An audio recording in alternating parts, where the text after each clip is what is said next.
Let's move on. UFC Fight Night this weekend, this Saturday night. Thompson versus Holland. So at the Amway Center in Orlando, Florida, we have a UFC Fight Night card. That is an excellent Fight Night card. This is not a weak card, folks, for a Fight Night. You can catch this entire card that really feels like a pay-per-view on ESPN Plus, on the app, from start to finish. Let's get into this. Starting with the prelims opener in the women's strawweight division, a bout between Yazmin Jauregui versus Istela Nunes. So Yazmin, the 23-year-old out of Mexico, undefeated prospect, 9-0, 5'3" tall, for 9 wins, 6 knockouts, 3 decisions. Istela Nunes out of Brazil, 30 years old, 6-3 with 1 no contest, 2 knockouts, 4 decisions. She's coming off back-to-back losses, though, most recently against Sam Hughes. Omar, give us your take and your assessment, and give us your pick. I know that you're pretty high on Jauregui. I'm stupid high on this girl. The fight that she had, her first debuting fight, I'll never forget it at this point, because I remember all of us kind of collectively being like, what the hell are these two women doing, debuting on a main card of, I'm pretty sure it was a pay-per-view, and it was very, very confusing. And then they actually fought, and then we were like, okay, I understand. I'm okay with it. And here she is back at it again. Not a pay-per-view spot, starting off the night, but Yazmin Jauregui is a problem. Istela Nunes, I don't think, is on that level. I think they're feeding Istela Nunes to Jauregui at this point. I think Jauregui so far is probably going to have the toughest fight of her little run at the beginning of it. I think Lucindo, Isamin Lucindo, I think, is going to be the most difficult fight that she's going to have for a little bit, and I think they're going to feed her people to really make a good run and some highlights. So I expect Jauregui to destroy Nunes, KO, round 1. Let's go. Okay, Marc, bring you back in here. Give us your quick assessment and pick of Jauregui versus Nunes. All right, so Jauregui is the favorite, minus 335. Nunes is plus 255. I actually like Istela Nunes. She is a scrapper. I feel like I can see the talent in there, despite the fact that she's 0-2 so far in the UFC.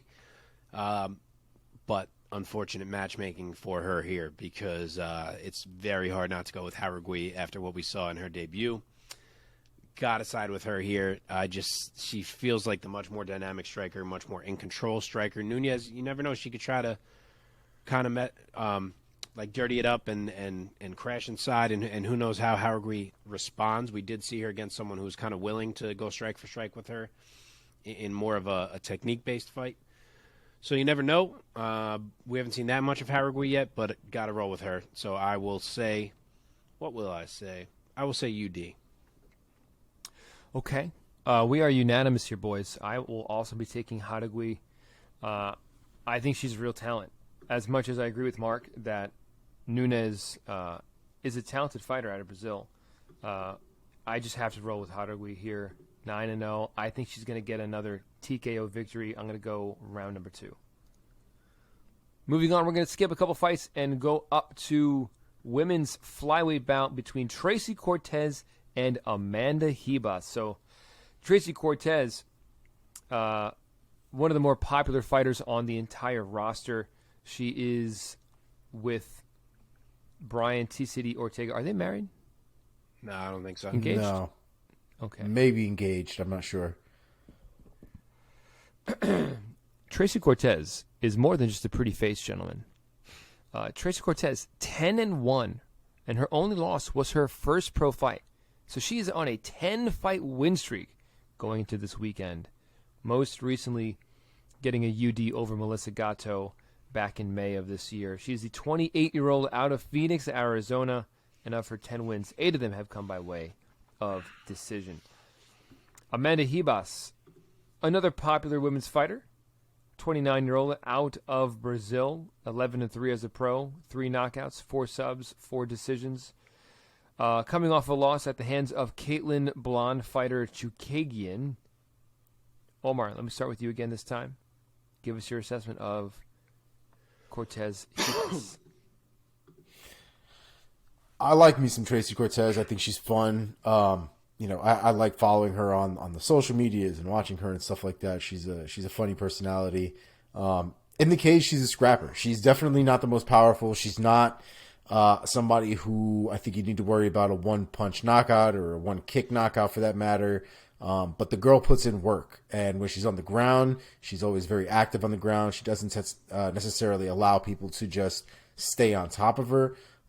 She's generally trying to do something, even if she's on the ground in a bad position. So she's definitely a tough out. But Amanda Ribas is a tall order for Tracy Cortez. And this could be one of those performances where Tracy Cortez has really stepped up to a different level.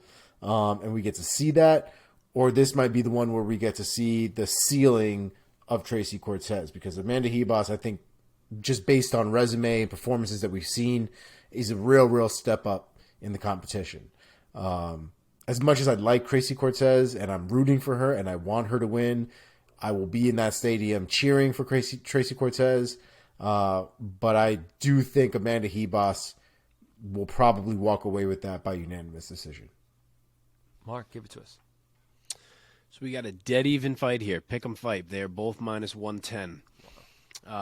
I am always on team Amanda Ribas. I have always believed in her talent from jump. I have seen nothing to dissuade me from that thought. Tracy Cortez is obviously good as well. But I just think Ribas is so good that when she is not fighting someone who is in the elite, she is going to win that fight. So, I mean, she almost pulled off a W against Jauregui in her initial fight up at 125. So, as much as Cortez has been successful, I'm going to trust Ribas to turn her back at this point in their careers. Cortez is a gritty, tough fighter who's definitely willing to grind out a W. But Ribas is a tough girl to grind. Like, the grappling is dangerous. She's slippery. She's hard to hold down. She has offensive grappling that she can go to in her own right. She has great throws that she'll hit at times kind of out of nowhere. So if Cortez is not careful in her attempts to grapple, she may end up getting thrown and end up on her back. We'll see how she looks there. And I think Ribas has the advantage on the feet. So I could see a frustrated Tracy Cortez by the end of this one who's down on the cards. I'm going to say Amanda Ribas, UD. Man, I'm surprised, number one, that the odds are that close. But conversely, and interestingly, I'm also surprised that you both took Ribas. I expected somebody to take Tracy Cortez, and it ain't going to be me. And so we are unanimous on this one once again. I think you both articulated it very well. I think Tracy Cortez, her record shows that she is very talented up to this point, but I do think that Amanda Ribas is on another level, which is why I'm surprised that it's a dead odd pick'em. I think Ribas is going to be stronger in there. I think she has better jiu-jitsu, better ground skills, and I think she's going to be stronger on the feet too. And Tracy Cortez, who has a lot of decisions on her record, I think she's going to be handed her first decision loss, and I think Amanda Ribas is going to win 2-1. Maybe 3-0. Like it. Okay, moving up now to the men's featherweight division fight between Darren the Damage Elkins. This guy always just makes me smile every time I say his name. Darren the Damage Elkins. You do love him. Yeah, right? Taking on Jonathan Pearce. So, the Damage, 38-year-old out of Hobart, Indiana. He is 27-10.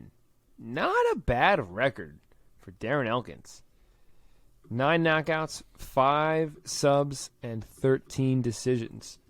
And real quick, I did not populate Jonathan Pearce.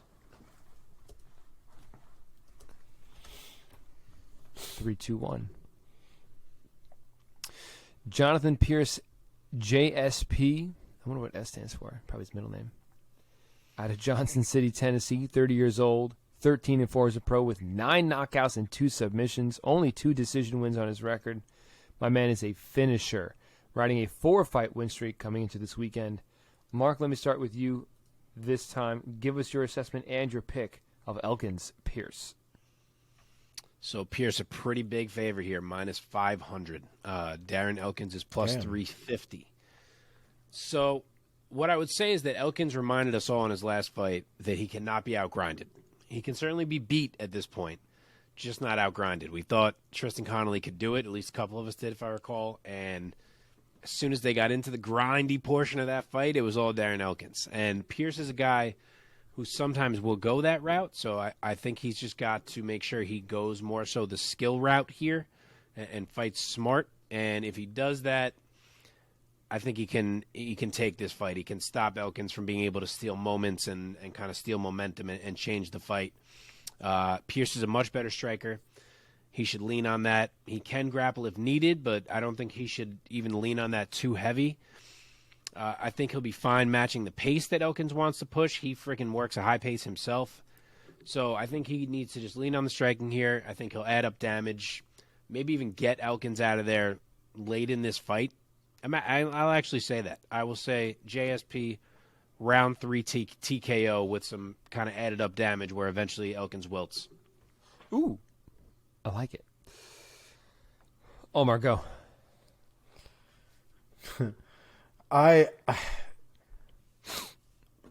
Even the times where Darren Elkins has lost via finish, I'm always hesitant to pick Darren Elkins losing via finish.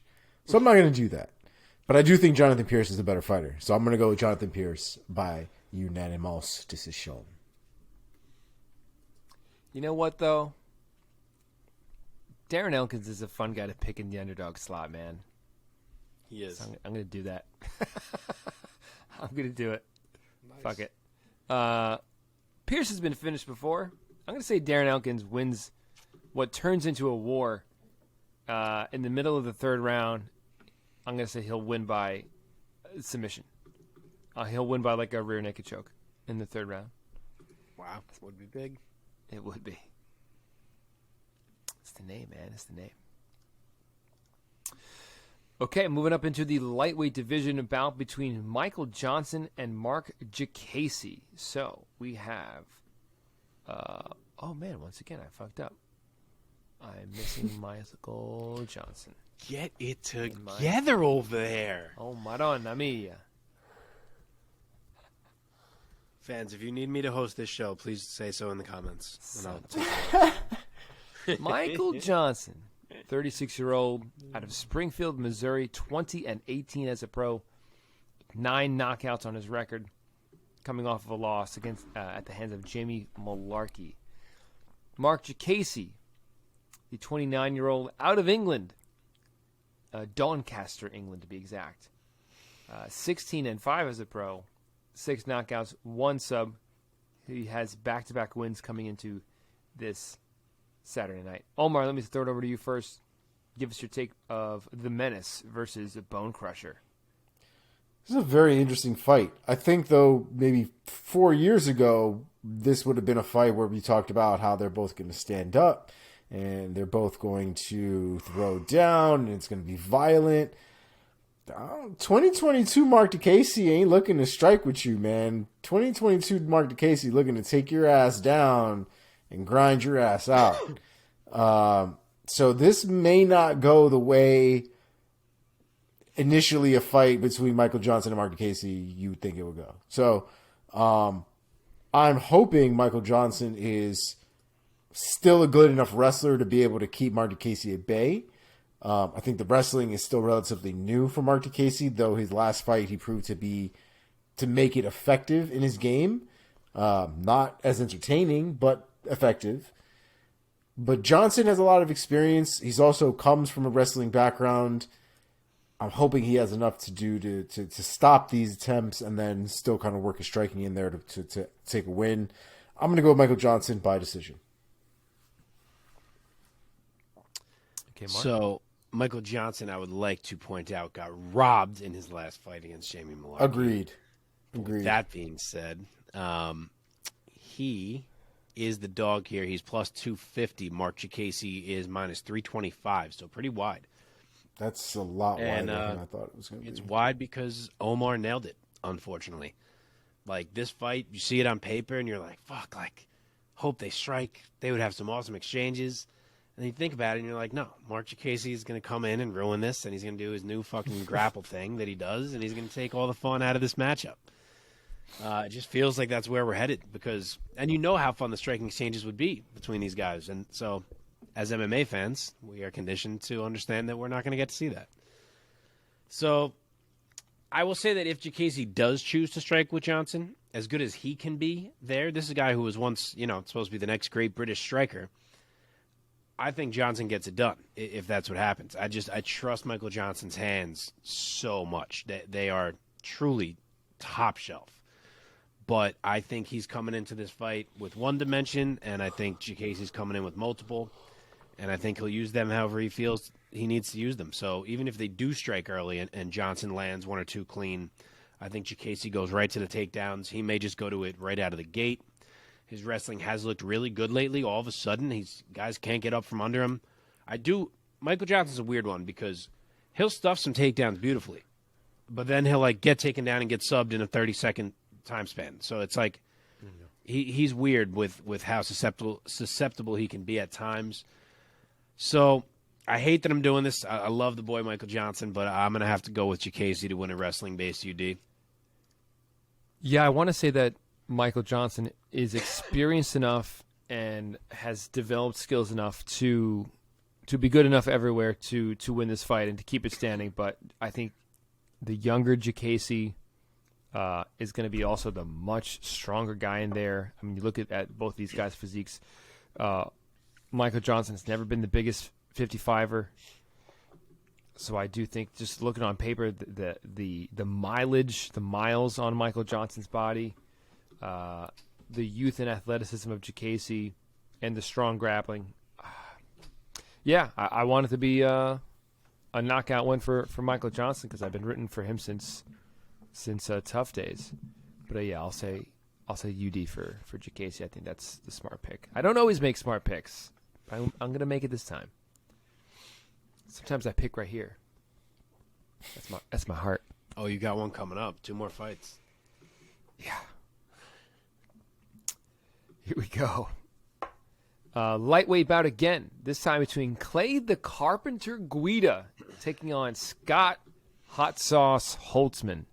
So, Clay Guida, the 40-year-old out of Round Lake, Illinois. He has a professional record of 37 wins and 22 losses. He has as many wins as guys have records, and he also has as many losses as guys have records.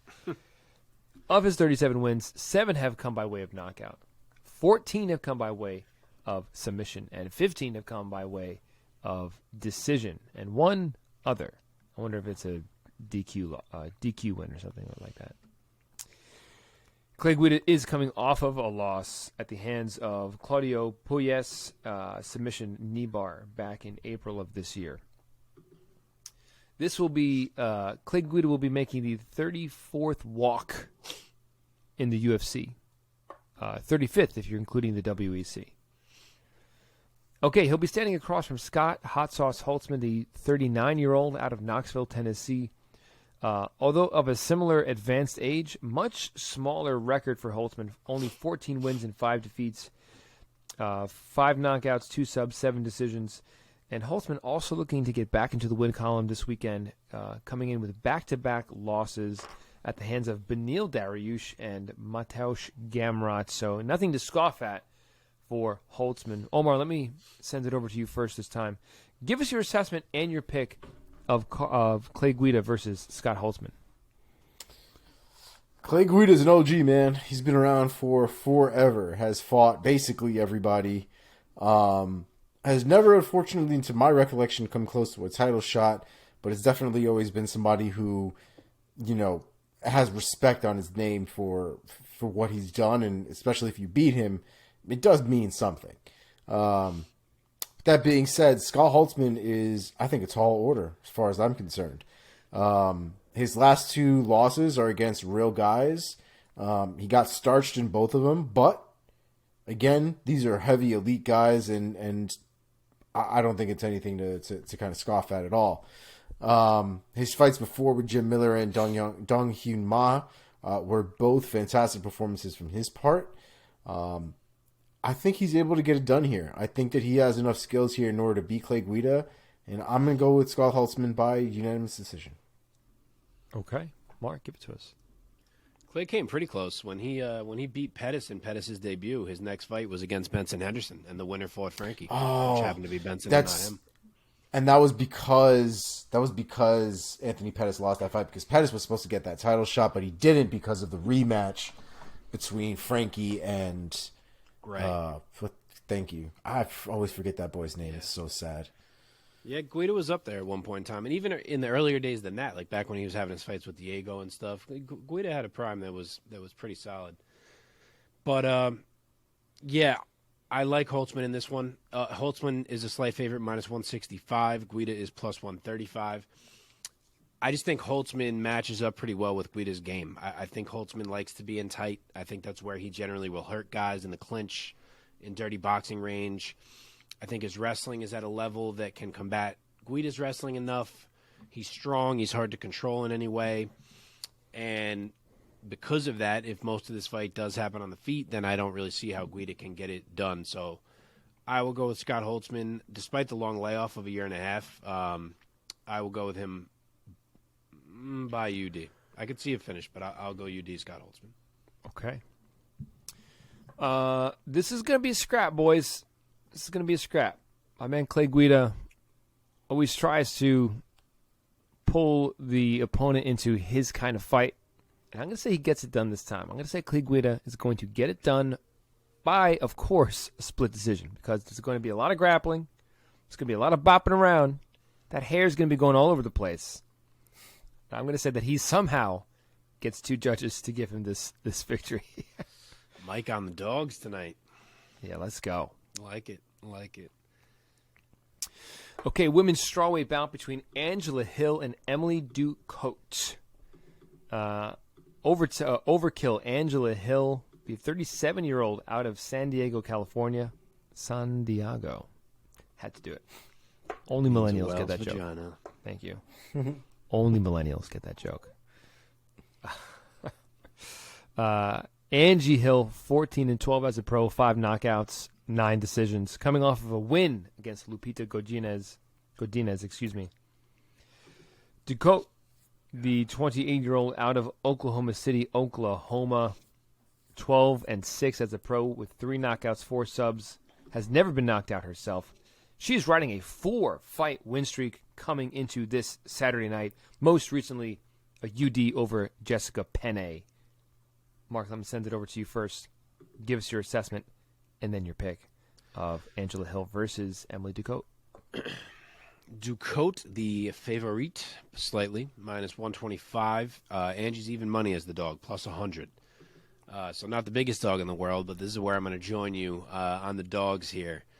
Ducote's legit. We know the skills that she has, well-rounded game. She tore Jessica Penne up in her debut. But I think that Ducote, while a solid striker, is just coming up against a really good striker. I think Angela Hill can win these exchanges. And I don't think that Ducote has too much success taking her down either. I really liked how Angie looked in terms of the takedown D in the last fight. Ducote is not any overwhelming takedown artist. I think we're going to see mostly exchanges on the feet, and I think Angela Hill can win these exchanges. I don't think that she is someone who allows her legs to get chewed up. I think she is too fast, has solid movement. I think she throws better combos than Ducote does. I think she'll be quick on the counter. She eats shots well. I just think it's a good matchup for Angie. I've had this thought before and been wrong, but I like this one for her. And I will go with her. I'll say Angie Hill, UD. Omar, take it. Yeah, I like Angela Hill. It's difficult with her sometimes, though, right? Because she has very up and down moments. Her performances are usually razor thin, even if you think she wins those fights. And Ducote is definitely nothing to play around with. Her last fight with Jessica Penne was a real problem. I mean, she beat the shit out of Jessica Penne. Make no mistake about it. I do like Angela Hill. I've been on the Angela Hill train. Can't really jump off of it at this point, especially with her having a win recently, even with her string of losses before then. So I'm going to go with Angela Hill by unanimous decision. I also think that she has enough skill to do more damage, take less damage, stay on the outside, and really just kind of work for 3 rounds. Absolutely. So what's the pick? Your pick? Angela Hill, UD. Okay, guys, let's go. So Emily Ducote, of course, she's made a bit of a splash. She's coming in 4-0 to this fight. She looked tremendous in her UFC debut just one fight ago. Like Omar said, beating up Jessica Penne. And Jessica Penne is a talented fighter, well-rounded, talented fighter. And she's coming off of the Invictus Strawweight Championship, and Invictus no joke. Let's not forget, though, that Angela Hill was also the Invictus Strawweight Champion back in 2016. So, for me, no-brainer. I'm going with my girl, Angela Hill. Unanimous decision. Wow. Didn't expect us to all be on Hill there. Yeah, right? I mean, I knew Mike was going to pick Angela Hill. I thought you both were going to take Ducote. It crossed my mind. I'll be honest, man. Ducote's she's good. She's a gamer, man. She's definitely a gamer. What are the odds again, Mark? Tight. Angie's even plus 100, and Ducote is minus 125. Okay. Moving on. Okay, the featured prelim bout in the welterweight division between Niko Price and Philip Rowe. Nice fight. God, this card. By the way, listeners and viewers, have you guys been following along at just how good this card is? Like, we're like only halfway through this card. There's so many more fights. It only gets better from here. And those 2 girls were like borderline top 10 strawweights. Right. And this is a fight night card. Oh, I love nights like this. Yeah. It's like I get to watch a pay-per-view for free. Let's go. Okay, Niko Price. Let me set this up. The 33-year-old out of Cape Coral, Florida. 15-5, 2 no contests, 10 knockout victories on his record. Add 3 subs to that. Most recently, a UD over Alex Cowboy Oliveira. He's going to be standing across from the Fresh Prince Philip Rowe out of Queens, New York. Let's go. 9-3 as a pro. No decisions. All wins by finish. 5 knockouts, 4 subs. Back-to-back wins coming into this weekend. Most recently, it's TKO over Jason Witt. Omar, sending it over to you first. Give us your take and your pick of Price and Rowe. Man, I really like both these guys. This is a fantastic fight. Niko Price is one of those guys that's very energetic, seems to have energy for days, does a lot of crazy shit inside of the cage. Philip Rowe, I would say, can be similar, but a lot more technical in that respect. So he definitely has the pace for it, but he's just a lot more technical with his striking and his entries. It's almost like a controlled chaos versus real technique fight. And it's very difficult to figure out who's going to win here because Niko Price makes such a fantastic career out of being chaotic. And although he's lost his last few fights, he won against Oliveira, but he's had some problems with Michel Pereira. He's had some problems with Vicente Luque. I don't know what happened in the Donald Cerrone fight. I don't know why I can't remember what happened there and why it was overturned. It was a draw originally, so I forget why the overturn. Might have been weed or something. I don't even remember. Yeah, I don't know. But a lot of his wins have also come by opportunity, not even necessarily because he was winning the fight, just because an opening presented itself and Niko was able to take those opportunities that quickly. So anything could really happen in this fight. I 100% think this is going to be a barn burner from beginning to end, however long it takes. So with all that being said, I just think Philip Rowe might have just the smallest edge over Niko Price. And I think he might get it done. I think it's going to be too violent to go to decision for all 3 rounds. I'm going to go with Philip Rowe, KO, round 2. Okay, Mark, give it to us. Another one, tight odds. A lot of odds in the hundreds on this card, which you'd love to see. This one is Niko Price minus 140, Phil Rowe plus 115. So, yeah, Phil Rowe's tricky for anyone because of his size. First off, I didn't even know he was a Queens guy. Totally missed that. But, yeah, he's going to be 3 inches taller than Niko here. He's going to have a 4.5-inch reach advantage, which is pretty significant. So that is something that Price will have to deal with. And I do think Rowe is getting better and better. He seems more comfortable, more dangerous with each fight as he kind of figures himself out a bit in the UFC. And I didn't love seeing the way that Niko looked against Alex Oliveira. I thought he suddenly looked overwhelmingly slow all fight long, to the point that I was very confused at how he could look so slow. So factoring in all those things, I feel like I should be picking Phil Rowe. For some reason, I don't think I'm ready to do that. I don't know why. It's just striking me that Phil Rowe is going to have to get turned back and reset here. Niko's very well rounded. I could see that coming to bear. His pressure, his ability to take shots and keep coming to deliver his own, his ability to clinch or mix it up with some grappling. I think all of that may be able to keep Rowe a little off balance in this fight. I could certainly see it being a scrap. I could even see there being a point where what I'm kind of afraid of with Rowe, like him catching Niko hard, Niko dropping, I could see a round like that Rowe totally takes, but Niko survives. But for some reason, I'm seeing a Niko decision. So may not be the smart pick here because Rowe's a dangerous guy. But I'm going to say Niko Price wins a decision in a scrap.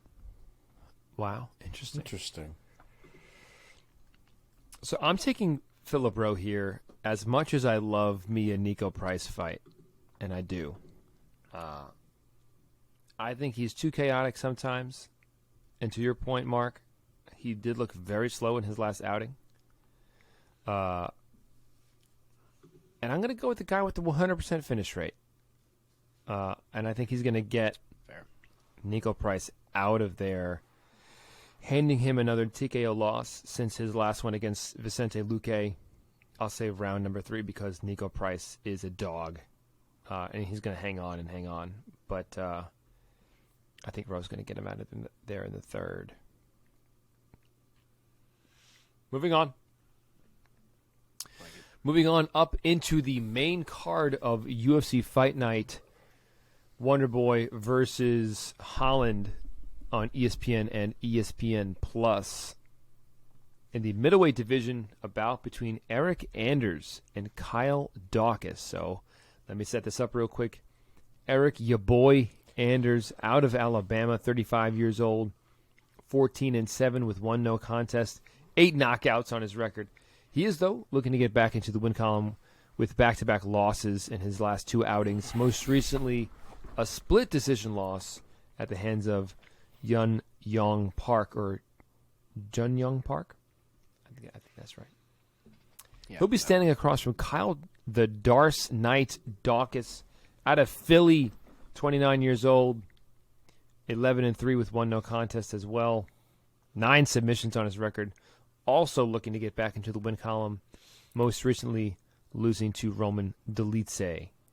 Omar, start us off. Give us your take and your pick of Anders versus Daukaus. It's a very interesting fight because Kyle Daukaus just had a rough outing against Roman Dolidze, but he's not a terrible fighter. He's got some interesting ground game, some interesting grappling that he likes to utilize.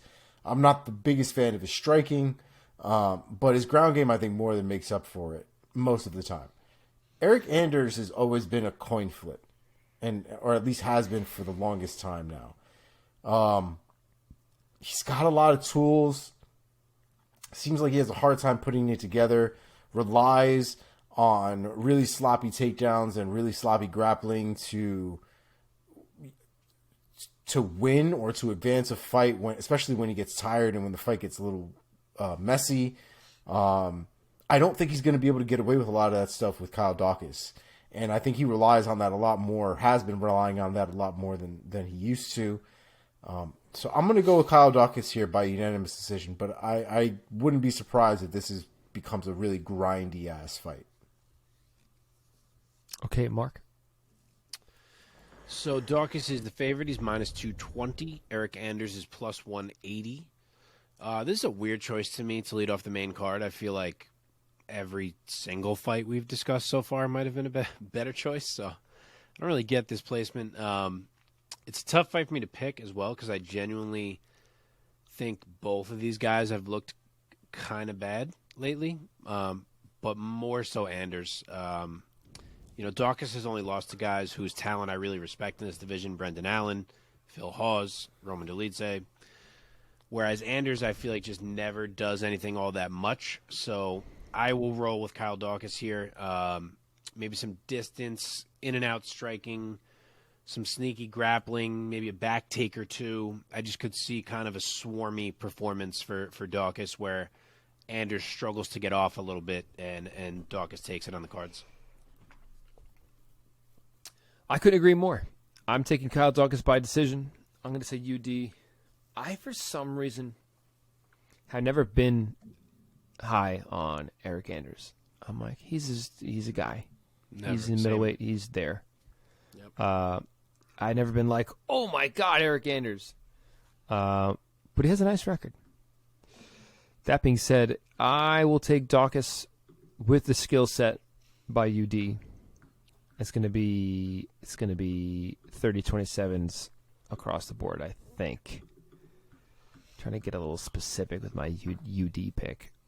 Like it. Let's move on because this is maybe the fight I'm most looking forward to on the whole card.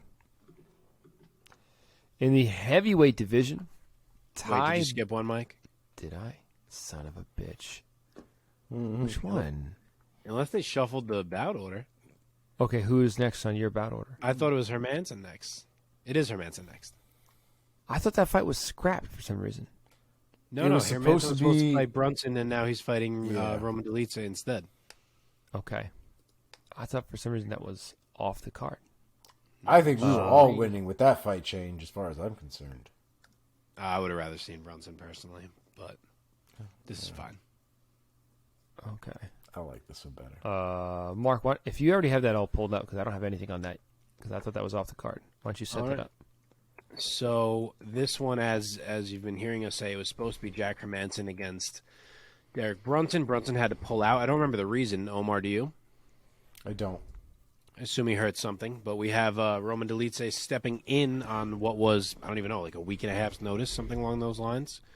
Yeah. But you have Jack Hermansson, who is 23-7 overall. I don't have the cleverness like Mike ready to go, but I'll tell you, 11 KO TKO finishes, 6 subs, 6 decisions, and he's fighting Roman Dolidze, who is 11-1 overall, 6 KO TKOs, 3 subs. He is 5-1 in the UFC at this point. He is riding a 3-fight win streak into this fight, which is his biggest opportunity yet in the UFC for sure. Hermansson on a 1-fight win streak. He rebounded from his loss to Sean Strickland by beating Chris Curtis pretty handily coming into this one. So, yeah, I guess I'll just roll right into it. Hermansson is the favorite. Not shocking, being the more established fighter. He's minus 190. Roman Dolidze is plus 160. I do love this fight. I loved the Brunson matchup with Hermansson a little bit more, but this fight is still great. So they did a good job finding a replacement, absolutely. I don't love, though, that it has to be Dolidze coming in on whatever it was, less than 2 weeks' notice. It kind of makes it tough for me to evaluate, and it makes me want to lean toward Hermansson, whereas I think I would have been a lot more torn if they both had a full camp for this fight. But Jack Hermansson's a big man. They're about the same size in actuality, measurement-wise, but I just think Jack fights big. I think his frame is big. He uses his length well with his leg kicks. He punches long. And if he can get on top of you, he's really heavy and hard to get off you. And Dolidze can certainly grapple as well. So Hermansson being able to get on top is maybe a question. But I think that I haven't seen enough from Dolidze's grappling yet to make me think he can necessarily hang there with Hermansson either. So as dangerous as Dolidze has looked, I kind of just trust Jack. You know what Jack does. He fights these very game planning specific fights. He's almost stubborn about it. You're not going to shake him off his game plan. Yes, it's short notice. He's going to have to adjust here, but I just think that he can kind of lean on his experience, the veteran savvy that he has, his ability to fight smart, stick to a game plan, and I think he can rack up the points. I think it just might be too big of a jump for Dolidze to be doing on short notice like this. So I will say Hermansson UD. Okay, Omar. I like it, but I'm not going to go with it. I don't really have good reasons for it, but I have this feeling that this is going to be Dolidze's time to shine. I think a lot of people are probably counting him out because of the short notice, but I think Dolidze is one of those guys that is always training, that is always ready. He seems like the kind of guy that has that kind of mentality. I don't think the short notice is going to affect him as much as probably would others. The most difficult thing is probably going to be the actual adjustment to Hermansson himself. I think preparation-wise, cardio-wise, I think he's going to be good to go, which I think is going to be important for Hermansson fight. I think what Hermansson did in his last fight, basically working from the outside, throwing tons of jabs, I don't think Dolidze is going to allow that. I think he's savvy enough to be able to get around that, to try to change levels, or at least work counters off of those jabs, whether it be with leg or body kicks, or even slips and working his way inside. So I think Dolidze has a lot of different tools that he can use. I think a lot of people are counting him out when they shouldn't be, and I think he's going to pull up an upset. So I'm going to go with Dolidze by unanimous decision. I think he gets 2 out of 3. I'm going to side with Omar on this one. I have been super impressed by Dolidze's last few performances. I mean, the guy's been on a tear. He's 11-1 as a pro. He just seems to be a savage, a monster. And I'm going to say that he gets Jack Hermansson out of there. So I'm going to say that he knocks out or TKOs Hermansson in round number 1. Wow. Oh, goddamn. It's going to be a shock, and it's going to be a huge, huge step up for Dolidze's career. That would be like announcing contendership if he could pull off something like that. That'd be a big deal. What do you mean? Announcing Contendership? I said that would be him announcing contendership, like title contendership. If he could, if he beats Jack by UD, I don't think he really gets talked about that way. If he was to knock out Jack in round 1, you'd hear his name in some conversations about matching up with big names. For sure. Okay. Let's move on. Now we go to your favorite. Now for the funnest fight on the card. That's what I was just checking. Okay. Oh, baby. Woo-hoo. What a fight. What a fight. In the heavyweight division, Ty Bam Bam Tuivasa taking on Sergei Pavlovich. 2 heavy hitters. So setting this up, Ty Bam Bam Tuivasa, the 29-year-old out of Sydney, South Wales, Australia, 14-4 as a pro, 13 knockouts. He is coming off of a loss at the hands of Cyril Gane, where he got knocked out, which snapped a 5-fight win streak in which he finished all 5 fighters in a row: Stefan Struve, Harry Hunsucker, Greg Hardy, Augusto Sakai, and Derek Lewis. He will be standing across, though, from another very talented heavyweight and another very big heavy hitter in Sergei Pavlovich. Pavlovich, the 30-year-old out of Russia, 16-1 with 13 knockouts. His only loss, a knockout loss at the hands of Alistair Overeem back in 2018. Pavlovich riding a 4-fight win streak coming into this Saturday night. Most recently, also, a TKO victory over Derek Lewis in the first round. Whereas Tuivasa went to war with Derek Lewis and went into the fire with Derek Lewis and finished Derek Lewis in the second round.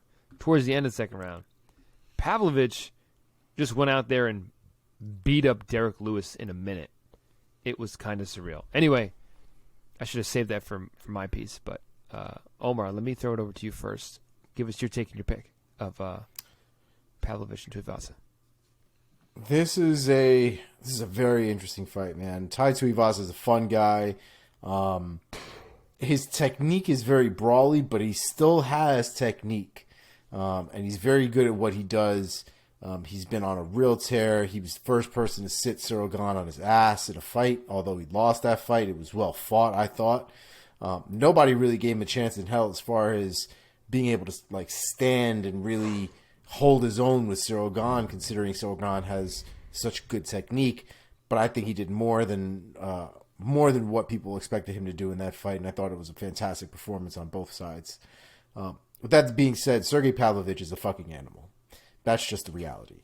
Sergei Pavlovich is literally a scary human being every time I see him walk into that cage. The loss against Alistair Overeem, not to make excuses, but it is something to be noted. That was a short notice fight. That was also his debut in the UFC. All of it came really fast. After that loss, that man has been ruining people left and right.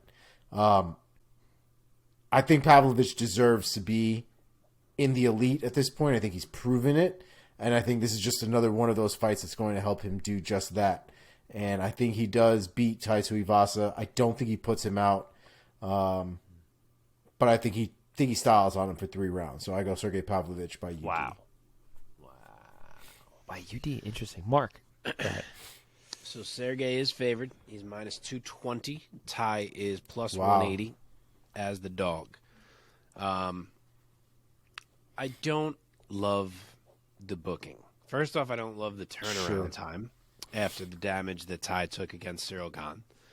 He took so much damage, and this is, what is this, like 3 months? I don't know. I didn't look back. It's September, yeah. September early. Less September than 3rd. 3 months? Jesus. Yeah. So, yeah, that's not my favorite. I do wish that Ty had taken more time. Like, why can't we just wait for the Perth card? Like, that's coming up. Yeah, obviously, wouldn't we want Ty on that? Like, what are we? If he wins this, are you going to try to turn him around now for the Perth card? I don't. And obviously, if he gets finished here, then are you even putting him on that Perth card? Probably not. So I feel like it made way more sense to just wait and have him be on that card than shoehorning him in here. I also said on this show after his last loss that if the UFC was smart and knew what they had in Ty in terms of the marketability he has, the fan favorite that he's become, that in his next matchup, they would avoid someone like a Sergei Pavlovich. Just so we didn't see Ty get finished 2 fights in a row potentially and kind of kill his buzz. Instead, that's exactly who they book him against. So this whole situation is not my favorite use of Tai Tuivasa. With that said, I'm fully considering picking him. It is very hard to pick because I love Ty, both as a fan and a lover of his game. Kind of like Omar said, as much as he's a brawler, I enjoy the technique and the strategy that he brings into the brawls. And, he can give it to guys of any style. But I am also someone who's always respected the skills and the danger that Sergei Pavlovich carries into the cage. I'm 0% shocked that he has reached this level. Always thought he would. Always thought he was this good. He is 1 inch taller than Ty, but he is also going to have a 9-inch reach advantage, which is absurd. Holy hell. I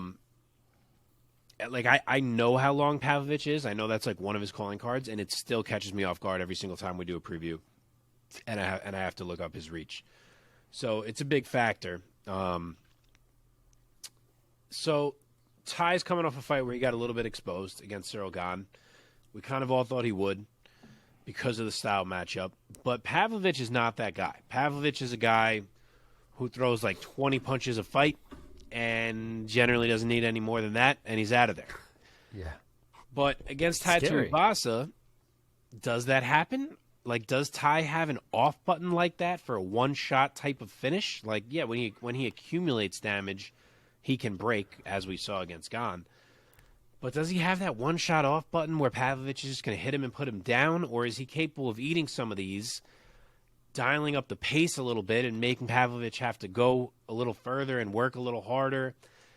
And then maybe things kind of swing. So I'm torn on that. I really am. And as much as I could absolutely see Pavlovich do this, because I do think he's that good, and I do think the reach is a huge problem, I am a little stubborn in my love of Ty, and because I'm torn on it, as a fan of Ty, I'm going to say Ty. If I was a little less torn, I wouldn't, but I am, so I will go with him. I'll say he takes some damage, keeps coming, starts to kind of push inside, push Sergei off him a little bit, walk toward him, put a pace on him, and find something. So I will say Tai Tuivasa, round 2 TKO. Wow. I also have scary news. I'm looking at Pavlovich's record, and it looks like every single one of his TKO or knockout victories are all round 1. All 13. That's what happens when you get hit by a goddamn truck. Yep. So he only has, this is easy. It's easier to count this way. Only 3 decisions. So look for the decisions. 5. Not even in the UFC. When you have that kind of power and you have a 1-foot reach advantage, it's a little hard for guys to not get hit. Wow. 13 knockouts, and all 13 coming in the very first round. Holy shit. If you look at the way the man physically fights, too, the technique is impeccable. I mean, the way he throws things is absolutely fantastic. And it generates a lot of power, and it's not like the fucking guy needs any more. He could throw terribly and still knock somebody out. So he's a scary man. He is, man. I'm going to say, Mark, that what you said was sort of like your worst case scenario is what is going to happen. I think that Ty's going to be finished 2 fights in a row. And I will say that the only thing that gets Ty out of the first round is that chin. And I'm going to be worried for him going forward because it would be 2 knockouts within 3 months. And would hope. And I'm not going to go that far. I'm going to get ahead of myself. So I'm going to say round 2 TKO knockout for Pavlovich. He's just the fucking Russian hammer, man. Yeah, he's scary. I'm going to fucking celebrate on this show next week if Ty pulls this off, though. I sure hope so. I'll be rooting so hard for Tuivasa, man. I fucking love that guy. Okay, flyweight bout between Matheus Nicolau and Matt Schnell. Let's go. Also very excited for this one. How could you not be? Here we go. Nicolau, the 29-year-old out of Brazil. He's 18-2 with 1 draw, 4 knockouts, 5 subs. He's coming into this Saturday night with a 5-fight win streak. Most recently, a UD over David Dvorak. Matt Danger Schnell, the 32-year-old out of Louisiana, 16-6 with 1 no contest, 9 submissions on his record. One of them, most recently, over Sumaderji, a classic back in July of this year. If you haven't watched it and you have ESPN Plus, do yourself a favor. Go watch this crazy fight between Sumaderji and Matt Schnell. Mark, why don't we start with you first this time? Give us your assessment and your pick of Schnell versus Nicolau. So it's wide. Nicolau is minus 400. Matt Schnell is plus 300. Oh, wow. Schnell is 2 inches taller. He does have a 4-inch reach advantage, and he is in the G Hall of Fame forever after the W against Sumaderji. But I'm not going to pick him in this fight.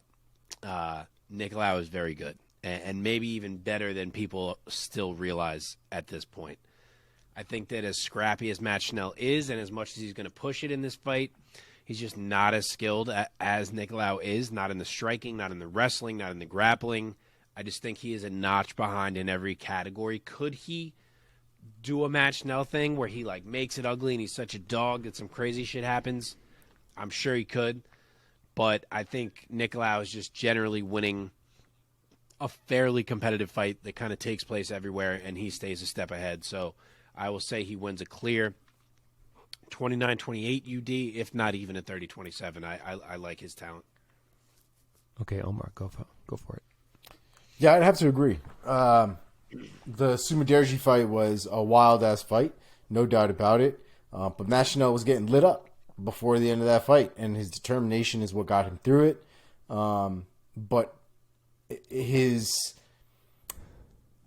the opportunities that he presents in a fight, that he allows to show up in a fight, those holes were the reason why that fight was even half as exciting as it ended up being, was because he allowed himself to get his ass handed to him for just a little bit before he came back.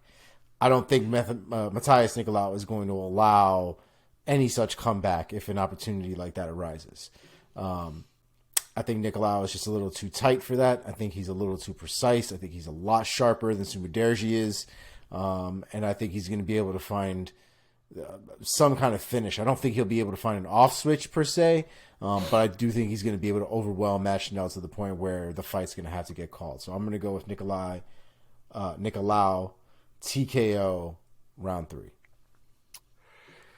You got to remember that Sumudaerji was winning that fight with Matt Schnell, and his dog ability is what got him through that fight until the tide turned. And he gave us an all-time moment, the double money signs on the ground with an unconscious Sumudaerji on top of him. Unconscious. But we are unanimous for this one, guys. Clearly, I think Matheus Nicolau is the more talented guy, the rising star, so to speak. I'm going to go with Omar's pick. I'm going to say round 3 TKO for Matheus Nicolau. Okay, moving on to the co-main event of this UFC Fight Night. In the welterweight division, a bout between Brian Bam Bam Barberena and Rafael dos Anjos. So Barberena, the 33-year-old out of Minneapolis, Minnesota, 18-8 as a pro with 11 knockouts, riding a 3-fight win streak coming into this weekend. The most recent 2 of them getting wins over a couple of legends, being Matt Brown and Robbie Lawler. Another legend this weekend, he'll be standing across from Rafael dos Anjos, the former UFC lightweight champion. Dos Anjos, the 38-year-old, of course, out of Rio de Janeiro, Brazil. He's 31-14 as a pro with 10 submissions on his record. He is looking to bounce right back from a loss, a knockout loss at the hands of Rafael Fiziev back in July of this year. Marc, let's send it over to you first. Give us your take and your pick, RDA versus Barberena. So I was very curious to see how much respect the odds would give to Barberena, and the answer is not much. He is plus 400. RDA is minus 550. Holy shit. Damn. Minus 550 favorite. And I get it, frankly. Brian Barberena is a guy who can shine in a fight where a guy is willing to brawl. And he has had back-to-back fights that kind of allowed just for that. Not brawl, but willing to exchange. He had Matt Brown. He had Robbie Lawler. They're both looking to do the same thing. Yep. Played into his hands. It's made him look good as of lately. As of late. RDA ain't that guy. RDA is going to come in. He's going to kick the legs. He's going to change the levels of attack. He's going to change the speed of attack. He's going to grapple when he sees an opening. He's going to keep Barberena down there if it hits the ground. And I know RDA is getting up there in age, and he's kind of bouncing around divisions now, and he said that maybe he's moving on from having title aspirations and he just wants fun fights. But with all that said, he is still a much higher level fighter than Brian Barberena is in my eyes. And unless RDA fights very dumb in this fight, I think this should be his fight. I think he will lean on the wrestling and finish it off with some ground and pound after some damage accumulates. And I'll say it is a round 3 TKO for RDA. Wow. Omar, give it to us. I'd have to agree. I don't think RDA gets Barberena out of there. I think Barberena is a tank, but I do see RDA spending a lot of time against the cage, a lot of time working single legs, a lot of time dumping Barberena on his ass.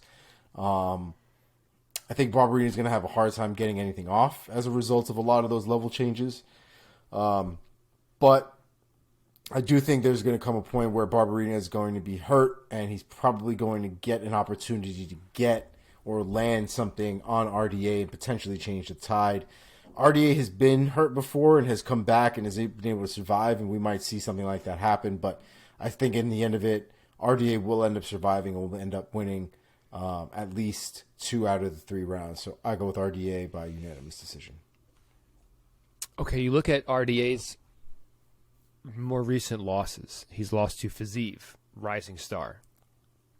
Chiesa, very good welterweight, lightweight. Leon, welterweight champ right now. Kamaru, welterweight champ. Colby, elite welterweight. I'm picking Brian Barberena, guys. Wow. Even though he is not, even though this is a terrible segue, he is not of the caliber of the names that I just listed. The thing that gives me, okay, here's where my head's at. The thing that gives me the most pause in this matchup are 2 things. The age and the size, just to put it simply. I mean, RDA is 38 years old. I mean, Barberena's 33. He's no spring chicken. But RDA being 38 years old with that many fights, he has, 45 fights on his record. It's a lot of miles on his body, and he's only 5'8". Barberena is a legit 6-foot man, and he's a big barrel-chested farm boy, as we know from the Midwest. And I agree that clearly, RDA is going to have the grappling pedigree notch on his belt over Barberena, but I envision him having a hard time getting to Barberena, getting to those hips, and even if he does, I think he's going to have a hard time getting him down and holding him down because Barberena is going to be a bigger, stronger man and younger. I think that Barberena, I just have a feeling, and I'm not trying to make some crazy underdog pick. I just see Barberena somehow forcing RDA to fight a stupid fight, as you were saying, Marc, in certain spots. And I think that Barberena is going to win by unanimous decision in another huge, huge win of his career. I think he's going to get a win over a 3rd legend in a row. And people are going to have to start giving this guy some respect. If I'm right. We'll see. I don't hate it. It does admittedly have a little bit of that vibe of a Legends tipping point fight where you're like, oh, fuck. He lost to Brian Barberena? I guess we're kind of on the downward trend here now. It has a little bit of that potential vibe, but yeah, I don't hate your pick. Barberena, he is a gatekeeper in the opposite direction. Instead of a gatekeeper for up-and-coming guys, he's a gatekeeper for older fighters on the way out. He's ready to show you the door. He's the legend killer. Matt Brown, Robbie Lawler, RDA. Right. Who's left? Who could be next if he gets past RDA? Who else is old at the top of welterweight? Anybody? Maybe Wonder Stephen Boy? Thompson. There you go. Yeah, that works. That'd be a fun fight. Okay. Speaking of Stephen Thompson. That's right. Segue. Welterweight main event of the evening for this UFC fight night. Here we go, baby. Wonderboy Thompson versus Kevin Holland. So we have Stephen Thompson, 39 years old, out of Simpsonville, South Carolina. In MMA, he is 16-6-1 with 7 knockouts, 8 decisions. Of course, before MMA, he was 98-0 in karate. I don't think that's much of an exaggeration. No. Yeah, it's not. In kickboxing, I believe, right? Kickboxing. Or was it karate? Maybe it was karate. Obviously, he's a karate guy. You might be right. Yeah, for sure. Thompson's looking to get back into the win column, coming into this weekend with back-to-back losses over against Gilbert Burns and Bilal Muhammad. And he will be standing across from a very, very interesting style and physical size matchup in Kevin Holland. Kevin Trailblazer Holland out of Fort Worth, Texas, 30 years old. He is 23-8 with 1 no contest, 13 knockouts on his record. Add 6 subs to that. He is also looking to get right back in the win column because he matched up with Khamzat Chimaev in what was a sort of a weird late notice reshuffle matchup. People gave him a chance. I gave him a chance, but he got choked out in a little more than 2 minutes, snapping a 2-fight win streak for Kevin Holland. So he's looking to get back into the win column. Omar, let me send it over to you first. Give us your assessment and then your pick of Stephen Thompson versus Kevin Holland. Stephen Thompson has had some issues as of late, right? He's run into a couple walls, and Bilal Muhammad and Gilbert Burns. The very tippy top of the welterweight division is becoming difficult for him to crack to solidify himself a title shot or anything like that. Kevin Holland is one of those guys where I think we're consistently seeing him evolve, consistently seeing him break expectations that we have for him, and other times kind of falling to those expectations. He's still very intriguing, and he's still very willing to learn and grow. And it's not to say Stephen Thompson isn't, but I think the rate of growth, I think, is just a lot more exponential for Kevin Holland than I think at this point it is for Stephen Thompson. Stephen Thompson's got his game. He knows what it is. He's probably not adding a ton of things to it, maybe sharpening some things up here and there, but Stephen Thompson's game is Stephen Thompson's game. Kevin Holland, he continues to add things to his game. He's still very new to that particular point, I think, in his career. And I think if this was going to be a straight kickboxing match, I think Stephen Thompson takes this one home. But I think Kevin Holland will have enough to at least mix it up, make it interesting. I believe in Kevin Holland. I think he has a lot of potential. And I think Stephen Thompson's trajectory just hasn't been as consistent as it used to be. And Kevin Holland just seems to have that contention in his head, that title contention, I think, as a goal. And I think he's working towards it. And I'm going to ride with him. So I'm going to go with Kevin Holland. And I think he's able to...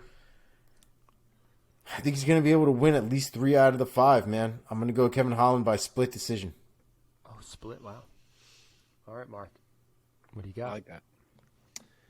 So Holland is the favorite here. I don't know if you guys expected that or not. He is minus 160. I did not. I was very curious to see what the odds were. Okay. Minus 160. Wonder Boy's plus 130. It was pretty close. Yeah, really close. Yet, I mean, this is an intriguing matchup in a lot of ways. This is a fun main event. I hope Kevin Holland's mind is right. I didn't love that whole retirement stunt after Chimaev. Now he's saying again that if Chimaev gets a title shot, he's going to retire because he thinks it's such bullshit that Chimaev could get a title shot right now.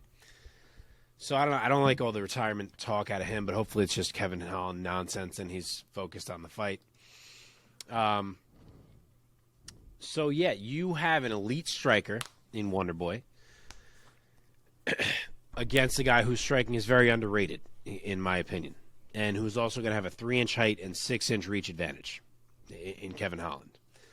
Then you have a guy in Holland who has, in Wonderboy, who has proven to be vulnerable on the ground against a guy who may choose to mix in some grappling in Holland, where I also think he's underratedly effective. So as elite as Wonderboy is in what he does, I think Holland is God, I can't stop mixing up their names. I think Holland is underrated in kind of every area in how he could give problems to Wonderboy. So I could see it playing out in a couple ways. I could see Holland hurting Wonderboy just as easily as I could see Wonderboy kind of frustrating him and making him look a step behind. And that's exactly what he did in his last 2 wins to other top-shelf welterweights in Vicente Luque and Jeff Neal. Both of those guys were, like, super frustrated, step behind, literally like, why can't I get anything I do to work? Because Wonderboy is that freaking crafty and tough of a puzzle to crack on the feet. It took guys who would introduce the grappling in Burns and Bilal to give him his recent losses. But on that note, I think Kevin Holland's game is not as straightforward as those 2 guys in Jeff Neal and Vicente Luque. I think he presents more unpredictability, more ability to change things up, to come at weird angles, to mix in some random grappling, even if it's not to try to necessarily bring you down and hold you down, just to kind of change how the fight is looking. So I think he's a little more of a trickier puzzle for Wonderboy than maybe those guys necessarily were. And we do have 5 rounds of this, and I think 5 rounds is a long time to keep a guy as dynamic as Kevin Holland from hurting you. And remember, Holland was a middleweight. So you'd expect him to be the bigger, stronger guy. He's probably the more explosive guy, though Wonderboy is explosive himself, but he's getting a little bit older. And I think he's getting like one step slower. And I think that one small step may cost him here. Not to mention, no one finishes Kevin Holland on the feet. So he's going to get his time, I think, to work. And he's going to be talking to Wonderboy the whole fight. You wonder how that plays into what Wonderboy's doing. So there's a lot of interesting angles. But I am going to say Kevin Holland finds it. Maybe he's even losing before he finds it. But I'll say he does. I think either a club and sub or just a club and more club. I'll say round 3, and I guess for the need of an official prediction, I will go club and more club. TKO round 3. And Omar, you took Wonderboy by split, or you took Holland by split? I took Holland by split. Okay. Yeah, I'm going to piggyback off what you said, Mark, of the talking in there, because Kevin Holland is a unique in-fight talker in that he's like, he talks, but he's still like, he's like nice. He's like constantly like just like chit-chatting like with his opponent. And I wonder how that's going to affect the also very nice Wonderboy Thompson. The NMF. It is weird because it's almost like Kevin Holland doesn't even really talk shit. He's just literally having a conversation with you. He just talks. And a part of me having talks about your technique, about what you're trying to do. Yeah, he's like, oh, that part was of nice. me, I've rewatched the Jauregui fight 3 or 4 times now, and a part of me genuinely thinks that's why Jauregui lost. He got into a whole conversation with Kevin Holland while Kevin Holland is having a beat down in his face and just lost concentration. Yep. I think it's so crazy. I don't know. I think it's so weird, man. But I really do think that he's going to have a whole conversation with that was such a Stephen nasty Thompson finish. in there. Oh my god. Yeah, it's that the punching down thing was probably one of the most brutal things I've ever seen. Wasn't he punching up from his back? Up. But once he got up and Jauregui was kind of already dazed, Jauregui was on his knees, kind of tilted back. Yes. And Holland just pile driving him downward. That shit is terrible. That was wild. That's crazy. Yeah. I need to make a pick. I agree with you guys. I'm going to be picking Kevin Holland here. Wow. All on Holland. Look, I love Wonderboy. He's like one of my all-time favorite guys, right? And but look, he's 39, taking on a guy who's 30. Fuck. In his, Holland is in his physical, athletic prime, fighting prime, who's 3 inches taller, has a significant reach advantage. I think Holland is going to be. Wonderboy, he is kind of fast, but he's, to your point, Mark. You said crafty. He is. He's quick because he's sneaky, and he's excellent with his karate. But overall, I think Holland's going to be the younger, more athletic, faster, stronger guy. And I think in between the chit-chatting, I think he's going to get inside of that kicking range of Wonderboy's. And I do think that Kevin Holland is going to stun Wonderboy and swarm, probably get on top. I think he's going to finish him with hammer fists. I'll say round number 4. Wow. TKO. I'll tell you what, man. This is the one for Kevin Holland. Like, he has been a guy who has felt like he was on the verge of joining the elite of a division, used to be middleweight, now it's welterweight, for a while. And like, the trigger has not been pulled. And I fear that if it doesn't get pulled right now, we may not ever see it. Like, he needs to get this one. Agreed. And this is the right matchup for him. It's not a guy in Nishimaev who's going to wrestle him into dust. Yep. It's a striker in Wonderboy. So Holland's going to get to stand up and try to do what he does. But I don't know who said it, which one of you said it, but I do think it will be important for Holland to make this an MMA fight and not just a kickboxing fight. Because that is the only path to victory for Wonderboy. Totally agree. So we'll see. Can't wait. Can't wait, man. Wonderboy looks fucking stupid for 40 years old. I would have never guessed that dude is 40 years old. That's crazy. He still looks like he's it's crazy. 30. It's crazy. Yeah. It helps that he dresses like very young as well. I feel like he does. Yeah.